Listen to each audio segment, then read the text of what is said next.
My Lady Jane de Cynthia Hand, Jody Meadows et Brody Ashton, chez Rajo Éditeur.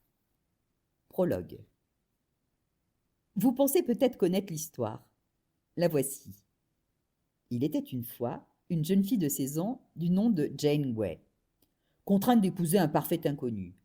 Lord Guildford ou Gilford ou Gifford machin chose, enfin, pour se retrouver peu après aux commandes d'un pays. Elle n'est restée reine que 9 jours avant de perdre la tête, au sens propre. Oui, c'est une tragédie, si l'on considère comme tragique la séparation d'une tête et d'un corps. Nous sommes de simples narratrices et nous ne voudrions pas spéculer sur ce que le lecteur trouve tragique ou non. Nous avons une autre histoire à vous raconter. Suivez bien, car nous avons modifié de petits détails et en avons remanié d'autres plus importants. Certains noms ont été changés pour protéger les innocents. Pas toujours si innocents que ça. Ou simplement parce qu'un nom nous paraissait horrible et que nous en préférions un autre. Nous avons aussi ajouté une touche de magie pour maintenir votre intérêt.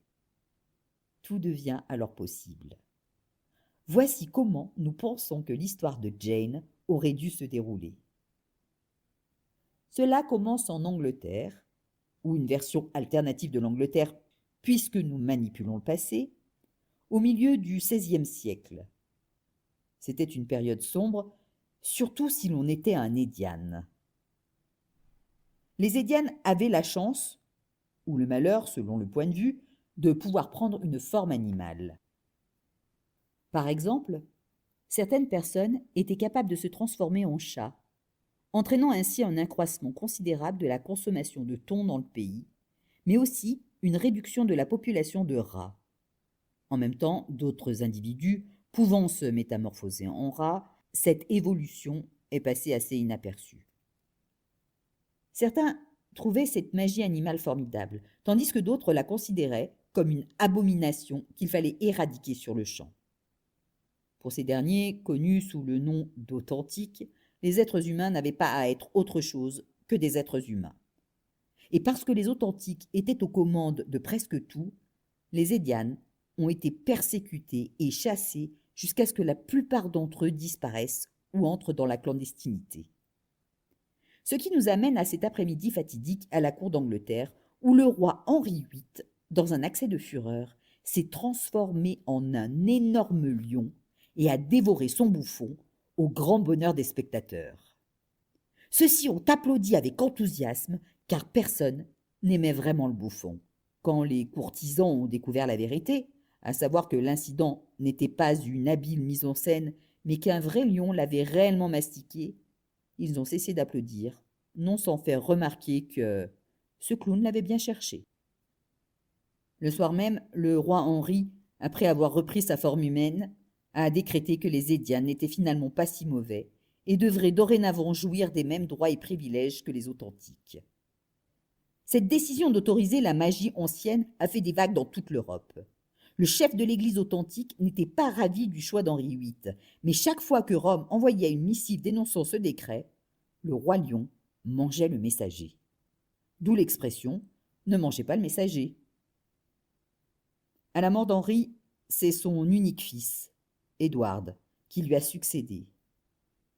Notre histoire commence en pleine période de tension, marquée par une animosité croissante entre Édiane et Authentique, avec un roi adolescent, en position de faiblesse, sur le trône d'Angleterre, et deux jeunes nobles qui ne se doutent pas que leurs destins vont entrer en collision, tout à fait contre leur gré. Chapitre 1. Édouard. Le roi, tenez-vous bien, était mourant. Quand demanda-t-il à maître Boubou, son médecin personnel. Combien de temps me reste-t-il? Boubou essuya la sueur sur son front. Il n'aimait pas annoncer de mauvaises nouvelles à la famille royale. Dans son domaine, cela pouvait valoir un aller simple pour la prison, ou pire encore. 6 mois, peut-être 1 an, croissa-t-il. Au mieux? Sapristi, pensa Édouard. Soit. Il était malade depuis maintenant plusieurs mois, mais il n'avait que 15 ans. C'était trop jeune pour mourir. Il avait un rhume, d'accord, une toux qui traînait depuis un peu trop longtemps, sans doute. un pincement à la poitrine, une fièvre récurrente et quelques maux de tête, certainement. De fréquents vertiges et un drôle de goût dans la bouche par moments. Et de là à mourir? Vous en êtes sûr? Boubou hocha la tête. Je suis navré, votre majesté. C'est l'affliction. Édouard réprima une quinte de toux. Il se sentait soudain plus mal que quelques instants auparavant, comme si ses poumons avaient entendu la triste nouvelle et lâchaient déjà. Il en avait connu d'autres atteints de cette affliction, qui passaient leur temps à cracher dans d'horribles mouchoirs tachés de sang, jouaient les faibles et tremblotants avant de finir par quitter la cour pour mourir dans d'atroces souffrances, loin de ces dames. Sûr et certain, insista-t-il. Je peux vous prescrire des fortifiants contre la douleur et veiller à votre confort jusqu'à la fin, répondit Boubou en tripotant son col. Mais oui, j'en suis certain. La fin. Sinistre expression. Mais Édouard avait tant de projets pour l'avenir. D'abord, il voulait embrasser une jolie fille, la bonne, si possible avec la langue. Ensuite, il voulait organiser de grands bals somptueux pour montrer aux nobles ses talents de danseur. Il voulait aussi réussir à battre son maître d'armes à l'épée, car Bache était la seule personne de son entourage à oublier de le laisser gagner. Il voulait explorer son royaume et parcourir le monde. Il voulait chasser un gros gibier et accrocher sa tête au mur. Il voulait escalader le Scafell Pike, point culminant de l'Angleterre, pour contempler les terres qui s'étendaient à ses pieds, en sachant qu'il régnait sur tout ce qu'il voyait.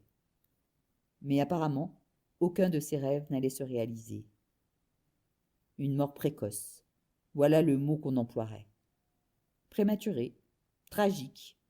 Il entendait déjà les ballades que les ménestrels chanteraient à son sujet. Lui, le grand souverain, parti trop tôt. Pauvre roi Édouard, désormais 6 pieds sous terre. Il a craché ses poumons, noyé dans les terres. Je veux un deuxième avis, meilleur que celui-là, déclara Édouard, le poing serré sur la coudoir de son trône. Il frissonna, soudain gelé, et resserra son manteau doublé de fourrure autour de lui. Bien sûr, répliqua Boubou en reculant. Édouard lut la peur dans les yeux du médecin et éprouva l'envie de le jeter au cachot pour faire bonne mesure. Car il était le roi, et le roi obtenait toujours ce qu'il voulait. Or, il ne voulait pas mourir. Lorsqu'il palpa le poignard doré à sa ceinture, Boubou fit un nouveau pas en arrière. « Je suis vraiment navré, votre majesté, » marmonna le vieillard tête baissée.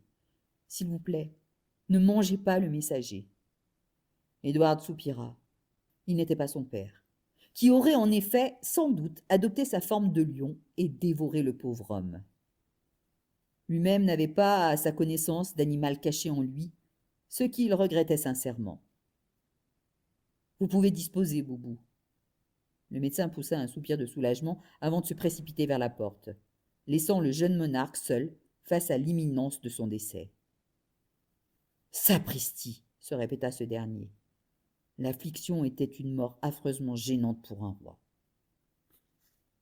Plus tard, une fois que la nouvelle de sa mort prochaine eut fait le tour du palais de Greenwich, ses sœurs vinrent le voir. Édouard était assis à sa place préférée, sur le rebord d'une fenêtre de la tourelle sud-est, les jambes pendant dans le vide.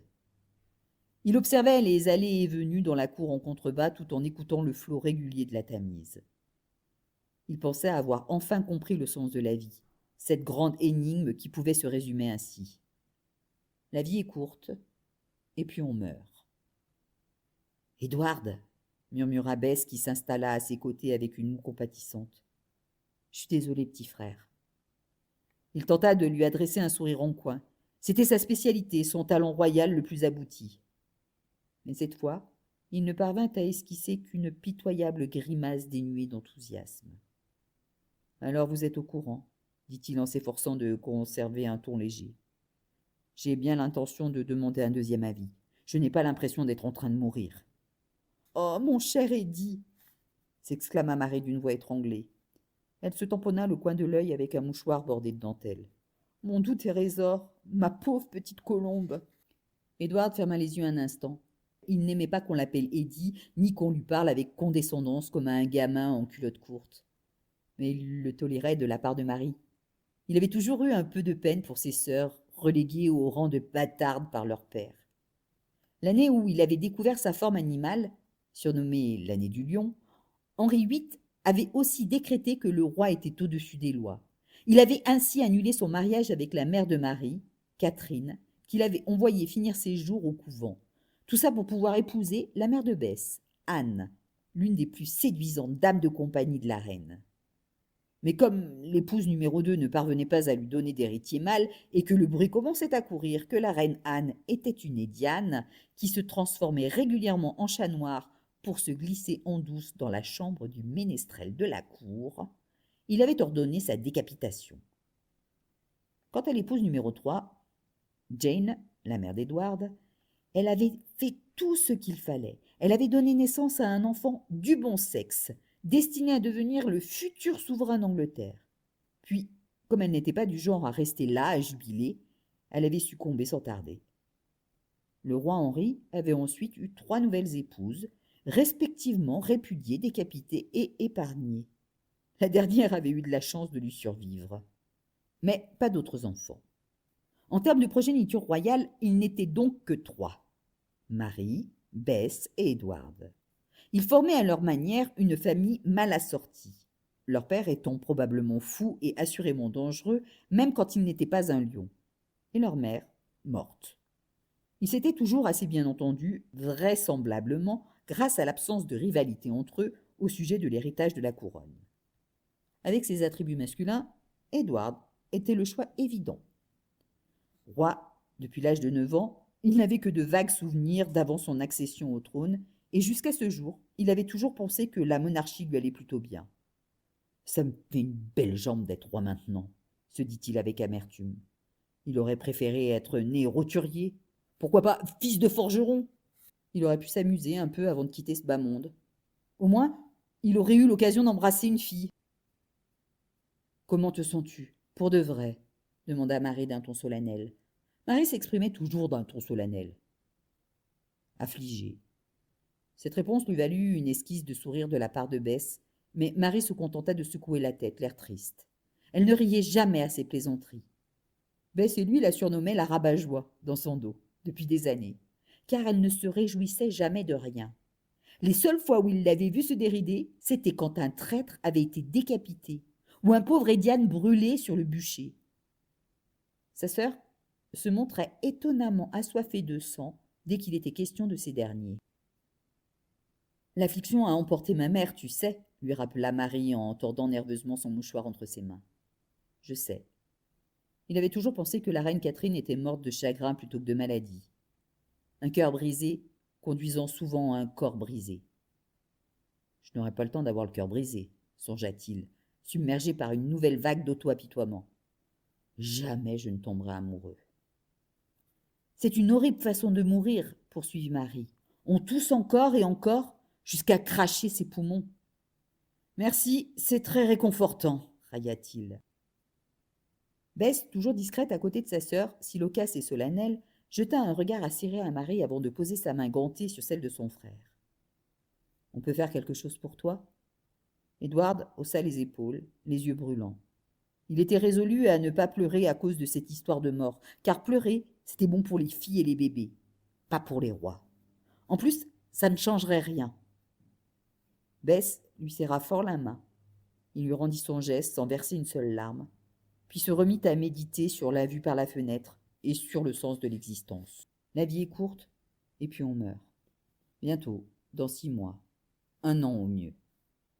Ce délai lui paraissait extrêmement court. L'été dernier, un célèbre astrologue italien avait établi son horoscope avant d'annoncer qu'il allait vivre encore 40 ans. Apparemment, les célèbres astrologues italiens étaient de vrais charlatans. Au moins, tu peux avoir l'assurance que tout se passera bien une fois que tu ne seras plus là, déclara Marie de son ton sentencieux habituel. Il fit volte-face vers elle. Quoi? Pour le royaume, je veux dire, ajouta-t-elle avec encore plus de solennité. Il sera entre de bonnes mains. Édouard n'avait pas vraiment réfléchi à l'avenir du royaume, ni à quoi que ce soit d'autre pour être franc. Il était trop occupé à se faire à l'idée de cracher ses poumons jusqu'à en mourir pour se soucier de sa succession. « Marie !» la réprimanda Bess. « Ce n'est pas le moment de faire de la politique. » Avant que Marie puisse protester, et à en juger par son expression, elle allait à coup sûr rétorquer que c'était toujours le moment de faire de la politique, on frappa à la porte. « Entrez !» cria Edward. John Dudley, duc de Northumberland et lord président du très honorable conseil privé, pointa le bout de son grand nez aquilin dans la pièce. « Ah, votre majesté, je pensais bien vous trouver là, » lança-t-il en repérant Edward. Son regard glissa rapidement sur les deux femmes à ses côtés, comme si elles ne méritaient pas plus qu'un simple coup d'œil. « Princesse Marie, princesse Élisabeth, vous êtes toutes les deux en beauté. » Il se tourna vers le roi. « Votre majesté, pourrais-je vous dire un mot ?»« Oui, et même plusieurs, » répondit Edward. « En privé, » précisa lord Dudley, dans la salle du conseil. Le roi se leva, épousseta son pantalon, puis adressa un signe de tête à ses sœurs, qui exécutèrent une révérence courtoise. Il laissa le duc ouvrir la marche. Les deux hommes descendirent l'escalier avant de parcourir l'interminable succession de couloirs jusqu'à la chambre du conseil. C'était là que les conseillers du roi consacraient plusieurs heures par jour à remplir la paperasse nécessaire à la gestion du pays et prenaient toutes les décisions. Édouard lui-même n'y passait jamais beaucoup de temps, sauf s'ils avaient besoin de sa signature sur un document ou de son attention personnelle sur une question importante, ce qui n'arrivait pas souvent. Dudley referma la porte derrière eux. Essoufflé par cette longue marche, le roi s'affala dans son trône de velours rouge moelleux, devant le demi-cercle de fauteuils, d'ordinaire occupé par les 30 membres du conseil privé. Le duc lui tendit un mouchoir qu'il appuya contre ses lèvres le temps de surmonter une quinte de toux. Lorsqu'il l'éloigna de sa bouche, il y avait une tache rose dessus. Sapristi.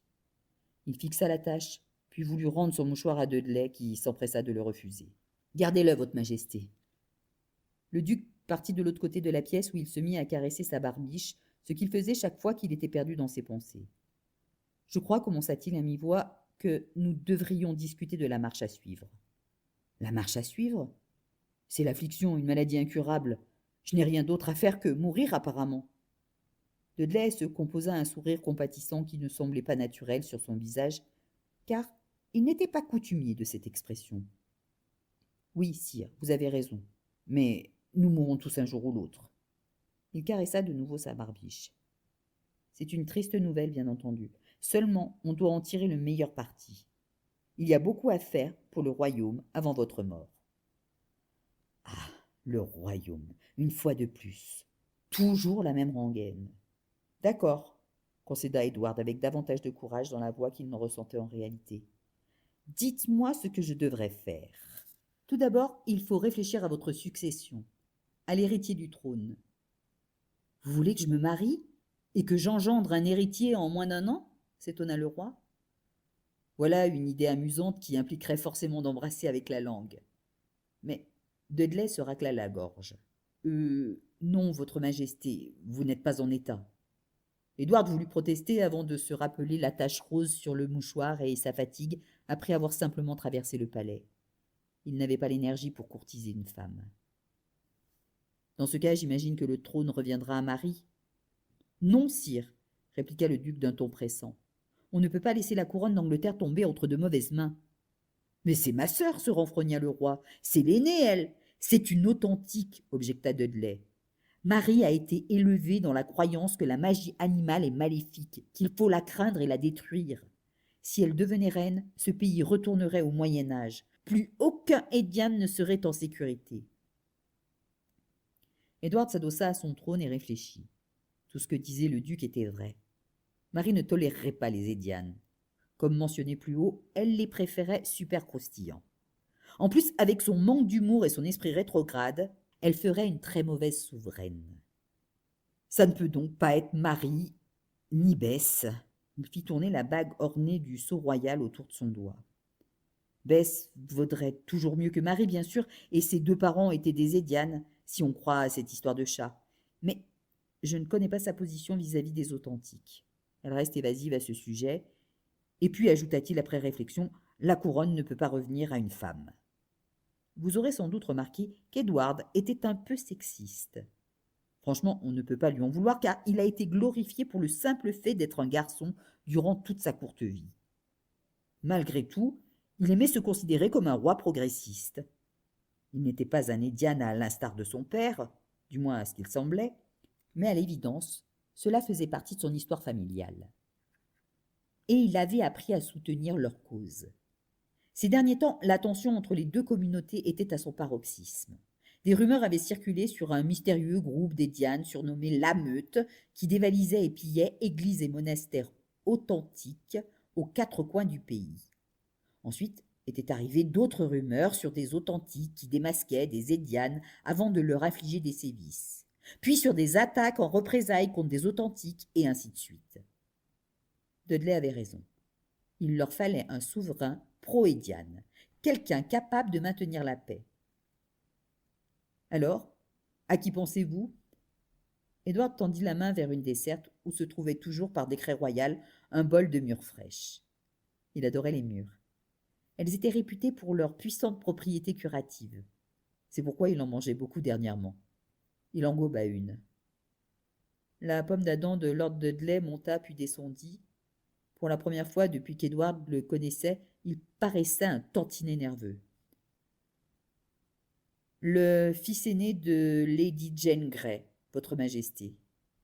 Le roi s'étouffa avec sa mûre. Jane a un fils? Bredouilla-t-il. J'en aurais entendu parler, c'est certain. Elle n'a pas de fils pour le moment, expliqua le duc d'un ton patient. Mais elle en aura. Et si l'on nommait Marie et Élisabeth, les Grey sont les suivants dans la ligne de succession. Dudley voulait donc que Jane se marie et engendre un héritier. Édouard n'arrivait pas à imaginer sa cousine avec mari et enfant, bien qu'elle ait 16 ans. Pourtant, à cet âge-là, on était déjà un peu vieille fille. Les livres étaient le grand amour de Jane. Les ouvrages d'histoire, de philosophie et de religion particuliers, mais aussi tous ceux sur lesquels elle pouvait mettre la main de manière générale. Elle appréciait réellement Platon dans la version originale grecque, à tel point qu'elle le lisait pour le plaisir, et pas uniquement quand ses précepteurs le lui demandaient. Elle connaissait des épopées entières par cœur et pouvait les réciter à sa guise.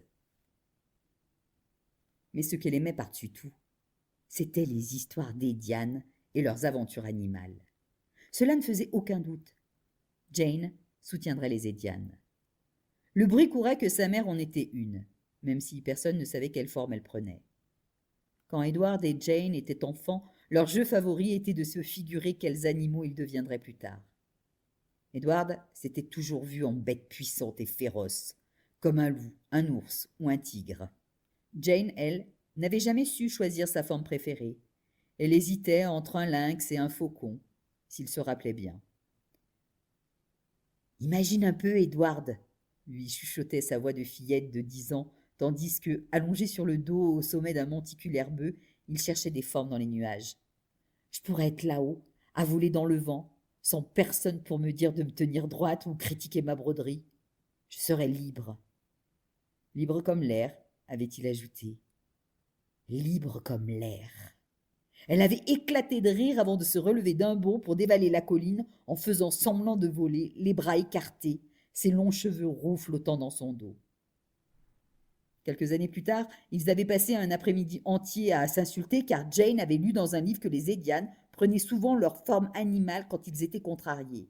Ils s'étaient donc injuriés et giflés, Jane allant même jusqu'à jeter une pierre sur Edward, ce qui l'avait bien énervé. Mais ils étaient restés obstinément humains durant ce supplice. Alors grande déception à tous les deux. « Sire » appela Lord Dudley. Le roi chassa ses souvenirs. « Vous voulez que Jane se marie » déduisit-il. « Avez-vous quelqu'un en tête ?» Il éprouva un pincement au cœur. La jeune fille était de loin sa personne préférée au monde. Lorsqu'elle était petite, on l'avait envoyée vivre avec Catherine Parr, l'épouse numéro 6 d'Henri VIII. Jane et Edward avaient ainsi passé des heures et des heures ensemble, et même partagé de nombreux précepteurs. C'était à cette époque-là qu'ils s'étaient liés d'amitié. Elle était la seule à vraiment le comprendre, à ne pas le traiter comme un être à part du fait de son sang royal. Dans un coin de son esprit, il avait gardé l'espoir qu'un jour, peut-être, ce serait lui qui l'épouserait. C'était du temps où les mariages entre cousins étaient un peu moins mal vus. Oui, sire, j'ai le candidat idéal. Le duc se mit à faire les 100 pas dans la pièce en caressant sa barbiche. Quelqu'un de bien éduqué, de bonne famille. Bien sûr. Qui demanda le roi. Quelqu'un doté d'une indéniable magie édiane. Oui. Qui? Quelqu'un que les cheveux roux ne dérangeront pas. Les cheveux de Jane ne sont pas si terribles, protesta Edward. Sous certaines lumières, ils sont légèrement moins rouges et plutôt jolis. Quelqu'un capable de la mettre au pas, poursuivit Dudley. Eh bien, voilà qui a du sens, pensa le roi. Jane était connue pour être une forte tête. Elle refusait d'être exhibée à la cour comme les autres filles de sang noble. Elle défiait aussi ouvertement sa mère en apportant un livre à certaines réceptions et en passant son temps dans un coin à lire, au lieu de danser ou de se trouver un mari. Qui demanda-t-il. Quelqu'un de confiance. Cela commençait à ressembler à un défi de taille. Qui donc? Edward avait élevé la voix. Il détestait devoir reposer une question, or c'était déjà la 4e fois. En outre, les allées et venues de Dudley lui donnaient la nausée. Il tapa du poing sur la desserte et les murs volèrent. Qui est-ce? Punaise! Northumberland! Crachez le morceau! Le duc s'arrêta net, puis se racla la gorge avant de marmonner. Gifford Dudley. Gifford qui? Fit le roi perplexe. Mon cadet. Edward prit le temps d'assimiler cette information en additionnant tous les critères que le duc venait de lui donner. Quelqu'un de bonne famille? Oui. Quelqu'un de confiance? Oui. Quelqu'un doté d'une indéniable magie édiane? John, lâcha-t-il, la magie édiane circule-t-elle au sein de votre famille? Lord Dudley baissa les yeux. Il était dangereux de reconnaître avoir du sang édiane, même à cette époque plus civilisée, où cela ne conduisait pas systématiquement au bûcher. Bien qu'être un édiane ne soit plus illégal en théorie, nombreux dans le royaume étaient ceux qui, comme Marie, pensaient encore qu'un bon édiane était un édiane mort. Je n'en suis pas un, bien sûr, répondit le duc après un long silence, mais mon fils, oui. Un édiane. C'était trop beau. L'espace d'un instant, le roi en oublia qu'il était mourant et sur le point de marier sa meilleure amie au nom d'une stratégie politique. Quelle créature devient-il? Dudley rougit. Il passe ses journées sous l'apparence d'un... Il remua les lèvres pour former la fin de sa phrase, en vain. Edward se pencha vers lui. Oui? Le duc luttait pour faire sortir les mots. C'est un... Au quotidien, il... Allez, le pressa le roi, parlez. Dudley s'humecta les lèvres. C'est un membre de l'espèce équine. Un quoi? Un étalon, votre majesté. Un étalon? Un cheval. Édouard recula bouche bée pendant quelques secondes. Un cheval? Votre fils passe ses journées sous la forme d'un cheval? Répéta-t-il juste pour être sûr d'avoir bien compris. Le duc hocha tristement la tête. Pas étonnant que je ne le voie pas à la cour, poursuivit le roi.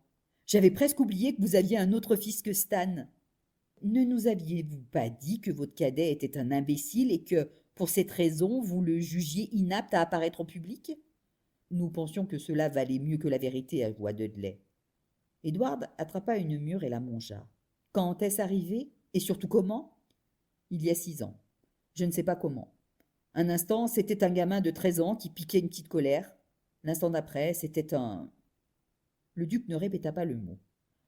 Je crois vraiment que c'est un bon parti pour Jane, sire. Et pas seulement car il s'agit de mon fils.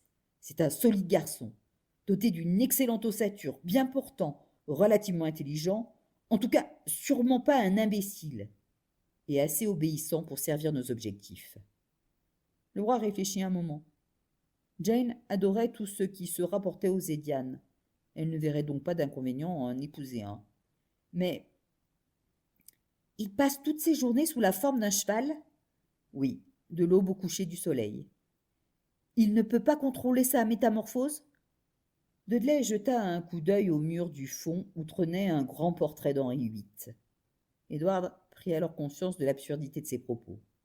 Son père n'avait jamais su maîtriser sa forme de lion. Quand la colère le submergeait, il sortait les crocs, littéralement, et conservait cette apparence jusqu'à ce que sa fureur s'apaise, ce qui prenait souvent des heures, parfois des jours. C'était toujours gênant à voir, surtout lorsqu'il décidait de se servir de quelqu'un comme d'un jouet à mâcher. Bon, d'accord, il ne peut pas se contrôler, admit Edward. Mais Jane n'aurait donc un époux que la nuit. Quel genre de mariage serait-ce là? Certaines personnes préféreraient cet arrangement. Je sais que ma propre vie serait bien plus simple si je ne devais m'occuper de ma femme que du crépuscule à l'aube, confia Dudley avec un petit rire. Cela reviendrait presque à ne pas être marié, pensa le roi.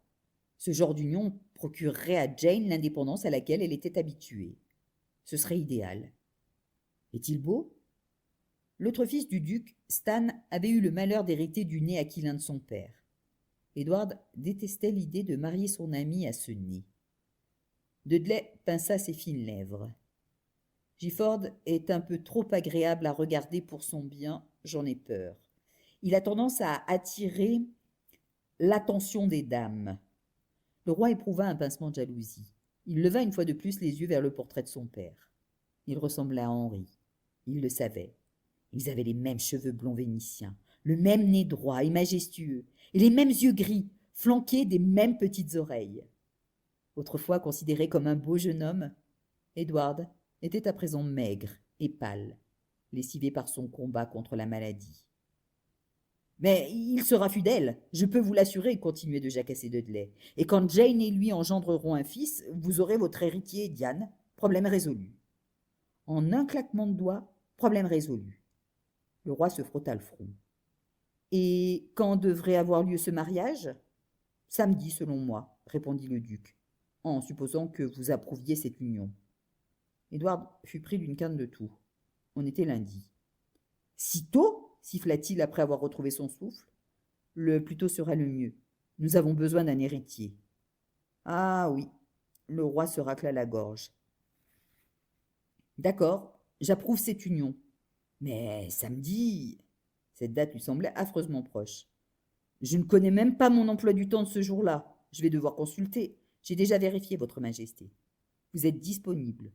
En plus, la cérémonie devra se tenir après le coucher du soleil, » ajouta Dudley. « C'est vrai, car durant la journée, c'est un... » Edward émit un faible hennissement. « Oui, » confirma le duc avant de sortir un parchemin qu'il déroula sur le bureau où tous les documents officiels de la cour étaient signés puis scellés.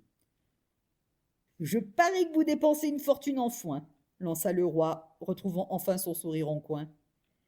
Il examina le parchemin. C'était un décret royal, autrement dit sa permission, pour que Lady Jane Grey de Suffolk soit mariée, ce samedi donc, à Lord Gifford Dudley de Northumberland. Son sourire en coin disparut. Jane. Bien sûr, c'était un fantasme, ce rêve qu'il avait eu de l'épouser lui-même. Elle possédait un capital politique très faible. Une famille riche, certes, mais rien qui ne renforce vraiment la position du royaume. Edward avait toujours su qu'il était censé se marier pour l'Angleterre, pas pour lui. Toute sa vie, il avait assisté à un flot constant d'ambassadeurs étrangers, exhibant à son intention les portraits des héritières des diverses familles royales européennes. Il devait épouser une princesse, pas la petite Jane avec ses livres et ses grandes idées. Dudley lui glissa une plume dans la main. « Il nous faut prendre en compte le bien du pays, votre majesté.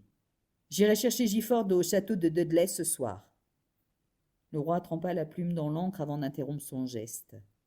« Vous devez me jurer qu'il la traitera bien. »« Je vous le jure, votre majesté.